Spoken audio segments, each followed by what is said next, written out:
And I said, what do you mean? He said, when you work in the public service, how is it that you cannot take a little out of the public service?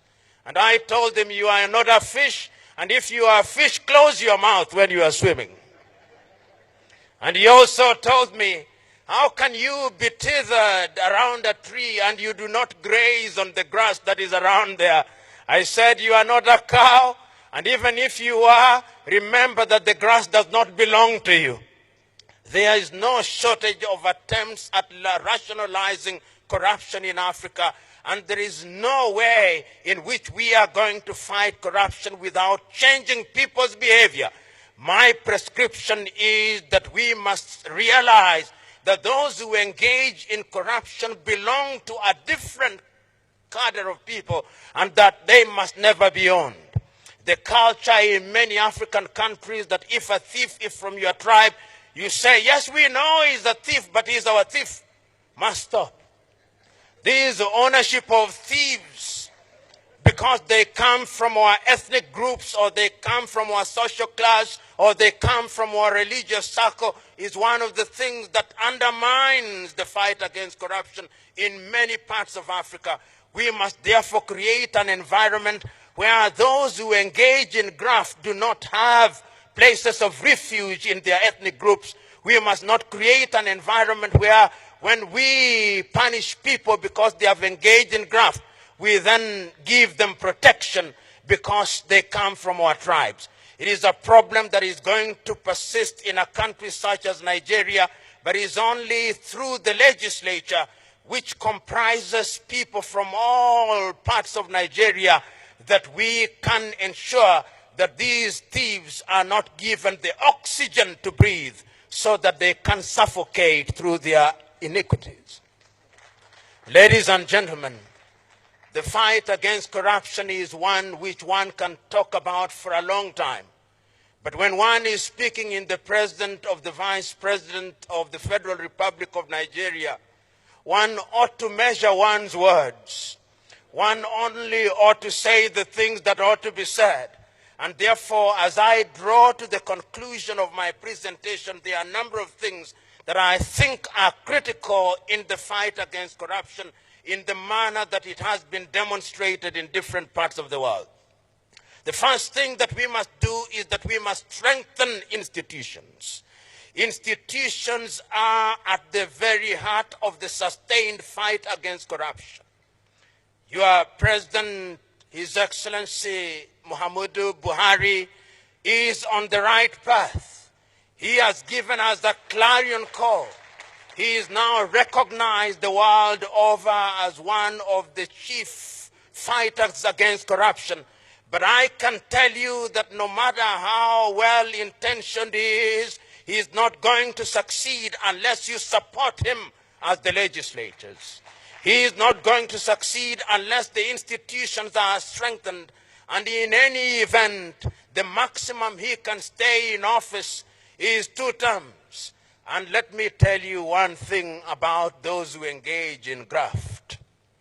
They have the patience that is amazing. If they can sleep quietly for 8 years, only to emerge as greater monsters in the 9th year. And therefore, what we must do is to create institutions that defy time. Those institutions must be institutions that are recognized by the law. If it is the institution of parliament, it must stay strong. If it is the institution of the judiciary, it must be purged of the men and women who engage in graft. If it is the institution of the executive, it must be strengthened. If it is the EFCC, it must be strengthened. If it is the civil society, it must be strengthened. It is only institutions that defy time that will ensure that we succeed in the fight against corruption. The second thing that we must do is that we must have a raft of laws which ensure that those who want to do things that are detrimental to the society are punished, and punished swiftly in accordance with the law, and they are not allowed to be unleashed to the unsuspecting public. And I am happy to note that our representatives from Europe are here. For a long time, Africans who stole from Africa had safe havens in Europe. It is my joy that even Europe now is beginning to close the doors. Under the World Bank, we have mutual legal assistance if we can ensure that those avenues are closed so that they cannot keep their money away. What amazes me is that these individuals kept their ill-gotten wealth in numbered accounts. Not their wives, not their husbands knew.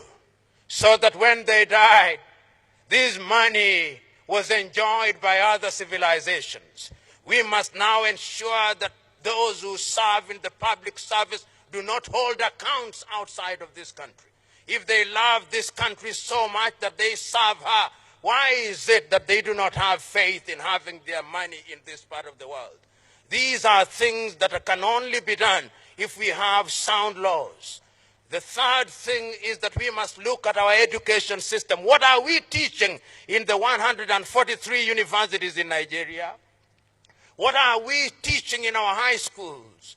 Are we teaching our young men and women that you can be celebrated simply because you have acquired wealth without its source being given?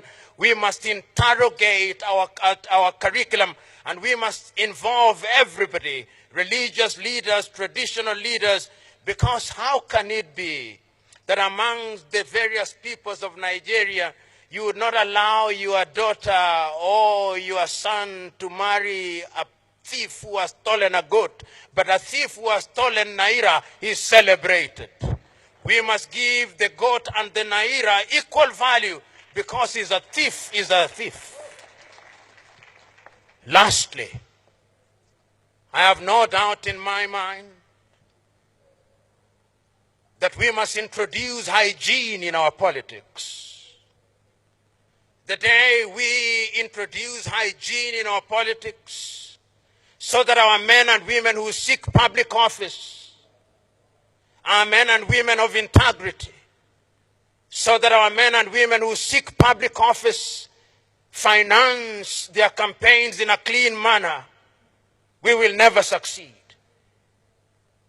I've always been amazed in many African countries that a person who, upon being elected, if he is a Nigerian, for 5 years will earn no more than 30 million naira, is prepared to spend 1 billion naira to go into public office. There must be something that they see that we, the electorate, do not see. And that thing is the ability and the opportunity to privatize public wealth. The day we introduce hygiene in our politics, the day we deal with the financing of our politics, that is the day that we will begin to sanitize our country, and that is the day that Nigeria will begin to be a great country. I look forward to the day, therefore, that corruption will be an exception rather than the rule. I look forward to the day, therefore, when the laws that we are enacting will be laws that will be observed. I look forward to the day, therefore, when we will have created an environment where we can prevent corruption.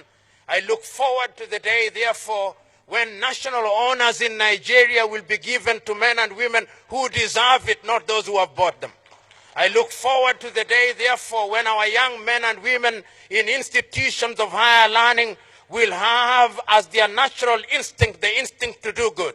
I look forward to the day, therefore, when the EFCC may be abolished because there are no more corrupt Nigerians. I look forward to the day, therefore, when all these laws will have their pride of place. I look forward to the day, therefore, when the protocols of Africa and when the laws of Africa will be in the Museum of History, because corruption will have been eliminated. I look forward to the day when we will be able to say, like the man in the Bible, corruption, where is thy sting? Corruption, where is thy sting? God bless you.